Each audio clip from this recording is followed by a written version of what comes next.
Hello बच्चों, let's read the question. The question says, according to wave theory of the light, the frequency less than the threshold frequency is required for the photo emission.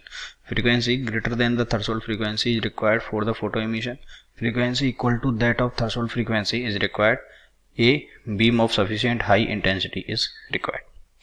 Okay, तो सबसे पहले हम इस question के लिए इसका की कॉन्सेप्ट लिख लेते हैं. एंड इस क्वेश्चन के लिए जो इसका की कॉन्सेप्ट है that is wave theory of light. Wave theory of light, ये इसका की कॉन्सेप्ट है. ओके, अब देखिए वेव थ्योरी ऑफ लाइट में क्या कंसिडर किया गया था कि एक तो लाइट जो होता है एक वेव की फॉर्म में होता है.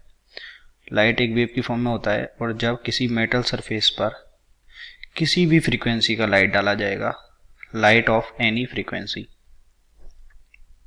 डाला जाएगा, तो मेटल की सरफेस से क्या होगा कि जो फ्री इलेक्ट्रॉन्स होंगे वो इस लाइट की एनर्जी को एब्जॉर्ब कर लेंगे और यहाँ से इलेक्ट्रॉन का इमिशन हो जाएगा. ओके, इलेक्ट्रॉन का इमिशन हो जाएगा और इलेक्ट्रॉन के पास क्या होगी, काइनेटिक एनर्जी होगी. And this kinetic energy will depend upon intensity, कि लाइट की जो इंटेंसिटी है वो जितनी ज़्यादा होगी उतनी ही इसकी काइनेटिक एनर्जी होगी.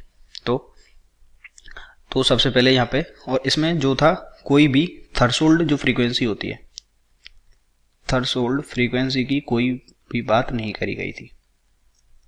ओके, थ्रेशोल्ड फ्रीक्वेंसी कोई भी बात नहीं करी गई थी. थ्रेशोल्ड फ्रीक्वेंसी क्या होती है कि जब बाद में हमारी लाइट की जब पार्टिकल थ्योरी आई तो उससे पता चला कि अगर इसका वर्क फंक्शन न्यू नॉट है तो न्यू नॉट से ज़्यादा फ्रीक्वेंसी का हमको लाइट डालना पड़ेगा इलेक्ट्रॉन के इमिशन के लिए.